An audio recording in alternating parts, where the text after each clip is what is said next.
What's up, guys? Welcome back to Newswave. So I know your world is like flipped on its side right now because I'm not wearing glasses. They broke yesterday, and apparently it takes like a week and a half, up to 2 weeks to get a new pair of glasses. So I've had to move over to contacts for now.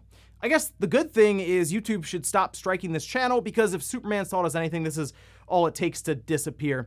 Anyway, we still have a bunch of stuff to go over today. That includes Saints Row. It's out today. The review embargo released yesterday, and well, things didn't go over too well for the title. We'll talk about that. Also, we are going to be going over Sony facing a new class action lawsuit that's worth up to $6 billion and potentially could set a precedent going into the all-digital future. And we'll also be talking about the Game Awards as we now have its official date revealed. Guys, if you enjoy these videos, make sure you hit that like button. Helps out a ton. And if you're new here to the Spawnwave channel, make sure you subscribe down below. And we're going to start today with Blade. We know there's a new movie coming out next year. Marvel showed off their whole roadmap with all the different intellectual properties they were going to have some sort of show or movie for. And the casting looks good. I'm excited for the new Blade movie for 2023, but there were some rumors circulating around Ubisoft handling a game for the intellectual property. We can see this posted up by Reb saying it appears an actor has revealed Ubisoft is developing a game. We can see some images here with the words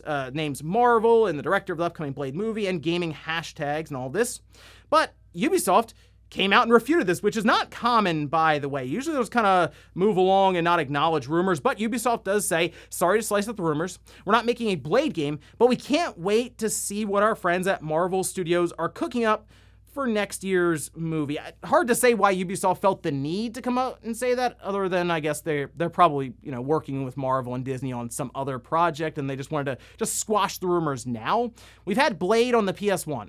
It was also, I think, on the Game Boy Color. We had Blade 2. That was on the PS2.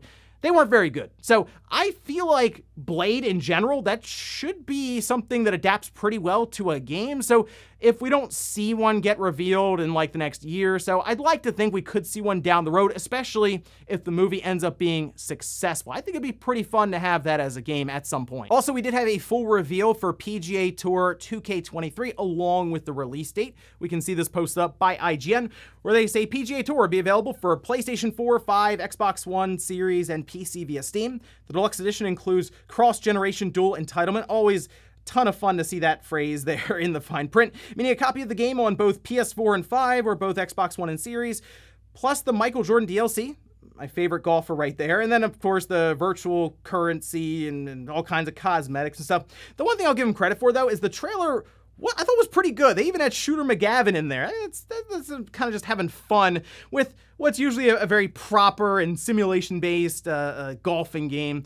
But we will see these games released October 11th for the more expensive deluxe and Tiger Woods editions, and then October 14th for the regular one. They like to do that, try to get you to buy in for early access, essentially. So really, October 11th is when the game should come out, and they're just delaying the standard edition to the 14th. But we know EA is going to have their own golf game that's coming out in spring 2023, and I used to play the Tiger Woods golf games a lot back in the day. They were this was during the GameCube, PS2, Xbox era. I thought they were a lot of fun there, so I'll at least keep an eye on this one. I thought it was fun with Tiger Woods in the throne of golf clubs and everything, so we'll see how it turns out, and we'll see what EA has for us with their title. That, again, coming out spring 2023, at least according to their site still. Oh, and we had another random video game movie adaptation announcement. We just talked about Comic Zone and Space Channel 5. Well, here's another one out of left field. This was an exclusive from Deadline saying PlayStation Productions and Scott Free Productions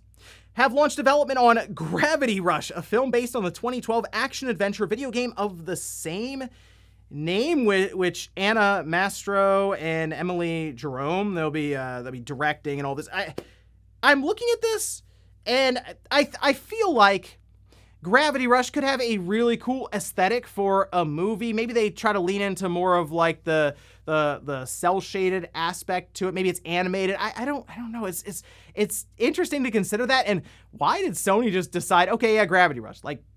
They're doing a lot of this with their different intellectual properties, maybe to see if there is interest for a follow-up to it, but then who develops it? Because their Japan studio is basically gone. Some of it, of course, went to Team Asobi, but the vast majority is gone. So interesting, I guess. I'm at least curious to see what style they go with for the movie. And guys, with some of the quick news out of the way, let's get into the bigger stuff. Let's start right away with Saints Row. It is out right now, and I was at least interested in the game enough to check it out, which I still will be doing ahead of the podcast this weekend. Nothing else, it should be for a fun 15 to 20 minute segment where we talk about apparently how poor the game is. This went even a little further than I thought it would, because take a look at the Metacritic score currently, sitting at a 63. This is on 45 critic reviews for the PlayStation 5. I will say, unlike the Xbox Series and the PC, it is a bit higher, but this is the one with the most reviews currently. And I mean, there was a range. Some did like it at least enough to be in like the 80 range, but others just downright dislike the game. You can see the critic review split, 15 positive, 24 mixed, and 6 negative. If you're looking for maybe reviews on YouTube, I saw Skill Up today, very good one. So did ACG, so I would recommend both of those. But yeah, this is rough. I was really hoping the reboot for Saints Row would go over a lot better than it has here. And yeah, a lot of the concerns people had for the game, especially with the direction when it comes to the tone, the art style, the characters, yeah, they appear to be correct. And that's a real shame, because a lot of the developers, and they were really pushing back on, like, oh, you'll see, wait till it comes out. Well, here we are now with a pretty poor Metacritic score, and a lot of reviewers, I mean, just spending 20 or 25 minutes just beating the game down. And then they just forgot to do anything meaningful when it comes to the writing for the characters, the backstory, the interactions. It is a shame to see this is the release for Saints Row. I guess the one positive is, if you're going into it looking for mindless fun in an open world GTA style knockoff game that Saints Row has always been, sure. But I will say, at full price currently, this might be one that's destined for the Black Friday pickup or the holiday sale discount, when it's like $20. You're like, I get a night or two of fun out of running around just blowing stuff up in this new Saints Row game. But that's where we are. It's unfortunately not a great release, and this has been something that's a bit of a trend, especially to close out this year so far, at least over the last 5 months. And we've seen it in the sales reports that the larger AAA games just are not hitting this year like they have in previous years. We have direct comparisons, but now we have Saints Row coming out as just the latest example of that. Next up, let's talk about a lawsuit that Sony is currently facing worth £5 billion. We can see this posted up by VGC, who says PlayStation faces $5 billion lawsuit for allegedly ripping off customers. Sony's 30% cut on all digital sales and abuse of position, the suit claims. The legal claim, which has been introduced by consumer rights campaigner Alex Neil, claims Sony is in breach of competition law by demanding a cut of every purchase made on the PlayStation Store. They say they've been overcharged for digital purchases by almost $6 billion over the course of the last 6 years. This does dip into the PS4 generation as well. The claim, which was filed with the Competition Appeal Tribunal last week, says it includes anyone in the UK who has bought games or downloadable content via the PlayStation Store since August 19th, 2016, estimating around 9 million people. This, according to Alex Neil, says gaming is now the biggest entertainment industry in the UK, ahead of TV, video, and music, and many vulnerable people rely on gaming for community and connection. The actions of Sony is costing millions of people who can't afford it, particularly when we're in the midst of a cost of living crisis, and the consumer purse is being squeezed like never before. I will say, though, when it comes to that side of things, generally people will have video games like low on their priority list when it comes to like shelter, food. Usually like video games is like at the bottom of the list there. And the fact that there are a lot of free-to-play games on these systems now that doesn't even require PlayStation Plus, it makes that argument even harder to make. But I will say, while I don't believe there's going to be much of a case here against Sony, I think this could at least start to get people thinking about the all-digital future that we're heading towards, and how there will be full control by these platform holders. If you think about it right now, with the PlayStation, Sony worked to cut off any other distribution methods for digital games outside of the PlayStation Store. At least with Xbox and Nintendo currently, you can buy digital codes on Amazon or other places, and sometimes they will just discount those, which of course provides competition in the free market, and it's good to have that. But with Sony, you can't go on Amazon and buy a digital code. It's all like just basically funneled through the PlayStation Store, which, if you have an all-digital PlayStation 5, where else are you going to buy everything from? Now, there are several reasons why I think Sony will be able to put up a decent enough defense against this to where not much is going to happen. And that really comes down to the 30% cut is basically standard practice, like across the industry. The only one example of it not being there appears to be the Epic Game Store. They've lowered it to like 12%, and we heard about a lot of the digital distribution and the cuts when Apple and Epic Games went at it in the courtroom, and a lot of documents were kind of put out there. Some we weren't supposed to see at all, like the crossplay stuff with Sony and other companies, but the 30% cut for the platform holder seemed to just be everyone agreeing on it, and that was sort of it. And the fact that on the Epic Game Store, they have like 12% and the prices are still the same. And in fact, they're still $70 for some games there. Again, doesn't really hold up the argument that, oh, if the cut was lower, the game prices would come down.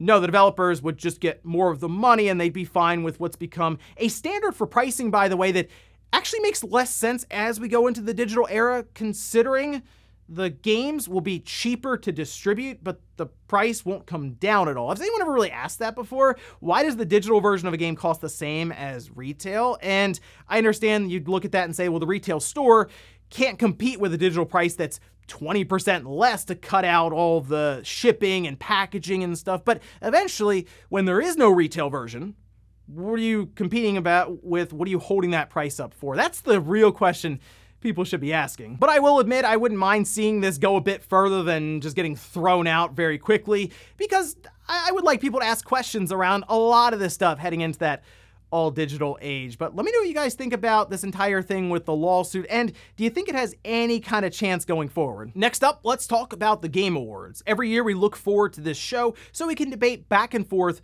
about which game is the best to take home a trophy that ultimately no one remembers years later. Like, who won Game of the Year at the Game Awards 2 years ago? Let me know if you could tell me that in the comments below without having to look it up. But we do have a date. We can see this posted up by Jeff Keighley, saying the Game Awards Thursday, December 8th, streaming live around the world from Microsoft Theater in LA.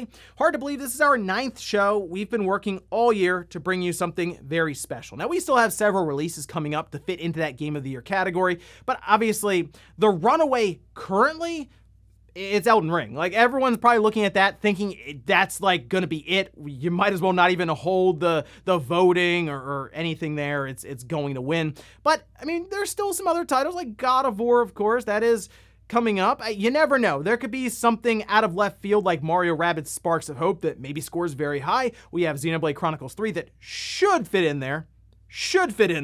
By the way, I'm working through that, and that is becoming quickly one of my favorite games of the year. Highly recommend it. And then obviously you have things like Horizon Forbidden West, and usually you expect an indie game to kind of just get thrown in there. Now, outside of the Game of the Year awards, we'll have others, of course, to look forward to, but most of us are probably just really tuning in for the big reveals, the anticipation of a show that can stand up to an E3 that never happened this year. I mean, at this point, we're just looking for an event that can get people really excited again for big game reveals and surprises.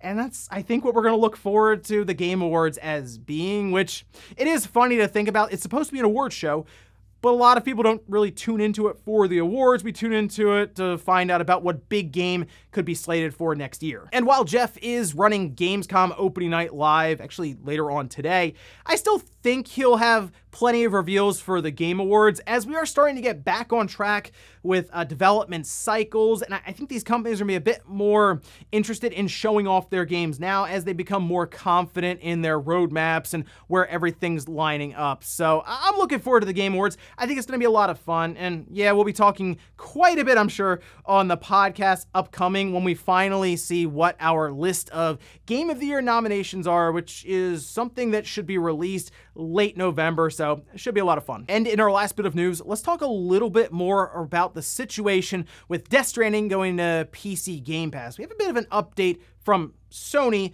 essentially explaining what their involvement was here. We can see this from Push Square. It says Sony had no involvement with Death Stranding's release on PC Game Pass, despite the platform holder owning the intellectual property and funding the development of the title.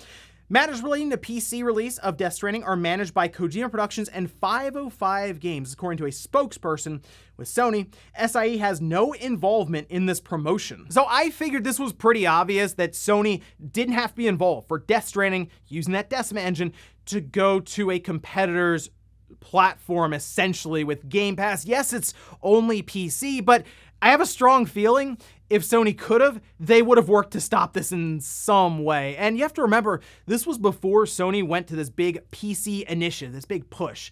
Most likely, this paperwork would have been figured out and filed back when they were first signing on with Kojima to create Death Stranding. Remember that? That was with, we had Andrew House and Kojima on a couch saying, yeah, we're definitely developing a game that he's forming Kojima Productions, and we'll see you guys in like 3 or 4 years. And then, oh, look, there's Death Stranding that confused the internet all over again.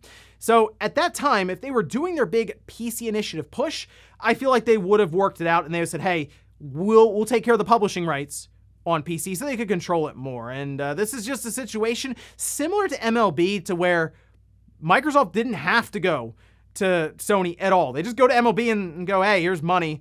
Let's drop it on Game Pass. In this case, they went to 505 and said, hey, here's money. Let's drop it on PC Game Pass. And they didn't seem to have any problem with it. But I will say, going forward, I think Sony's going to cross their T's and dot their I's, especially when it comes to the PC side of things, because we hear about a launcher coming up. They're moving more and more games to PC. I think they're all in on it, and I don't really think we're going to see a situation like this come up anytime soon unless Sony themselves have a big shift and start leaning into PC Game Pass. What a twist that would be. And before we go to the comment of the day, we're taking a look at the poll that I posted up yesterday. We're asked, have you used Game Pass for PC? 57% said, no, I've never used Game Pass for PC. But look, 27% said that they've used it for at least 1 or 2 games. Then 17% say, yes, I download games on there all the time. I saw some people say that, hey, if it worked on the Steam Deck, I'd probably check it out. And really, if you have like Windows 10 or 11, it's already on your PC. It's a little application there, right? So the fact that some people just haven't tried it, even though it's right there, and maybe they have a nice video card, maybe they're even signed up for Game Pass Ultimate now, and it's kind of telling. I think Microsoft does have to work on that application a bit more, but there have been talks about them trying to get Game Pass onto Steam, and in turn, maybe that would be onto the Steam Deck. So just something I'm sure that Microsoft is at least thinking and maybe working on to get more exposure for Xbox Game Pass for PC. And we'll finish up with the comment of the day, as you're seeing here. This is from SCJ saying, while I'm very happy to see that Nintendo is using AMD Super Resolution for Splatoon 3, I'd be thrilled if Nintendo could apply an update that uses the technology for some of their older Switch titles. Maybe it's just because I still use a launch model Switch that's over 5 years old at this point, but the frame rate when playing, say, 4-player split screen on Mario Kart 8 Deluxe tends to struggle quite a bit from time to time, and I'm sure many people who still use an older Switch model would appreciate an update of some kind. That's the biggest question right now, especially we talk about like a revision, a next generation Switch. We have to remember, most likely Nintendo will have to go back and patch different games. I don't think you're going to necessarily pop a game into a Switch revision or even a Switch 2 and it just immediately take the game and automatically go, oh, it's 4K now. I believe they would have to do some work, considering some of these technologies like Super Resolution are just inherently part of the game themselves, like they've been pre-coded in that way. So that's going to be interesting. I would like to think Monolith Soft would immediately go, oh, Xenoblade Chronicles 3, here we go, because that game, yes, it's better than 2, but still could use some help. That would be a game that I would play immediately on a next-gen Switch or a Switch revision, because that game already looks impressive on the current Switch. Just imagining what it could look like on a more powerful system that would support 4K would be kind of mind-blowing. And ladies and gentlemen, that's going to do it here for Newswave. If you enjoyed this video, guys, hit that like button. If not, hit the dislike. Leave comments down below about everything we talked about here. Today was Saints Row. Are you still considering picking this one up after seeing all the reviews get out there? Or are you maybe waiting for a sale or just ignoring it completely? And also, what about Sony facing this lawsuit around them overcharging for that 30% cut with developers? And then what about the Game Awards? Are you looking forward to it? And what do you think is going to win Game of the Year? Thanks guys for watching, and I'll see you next time.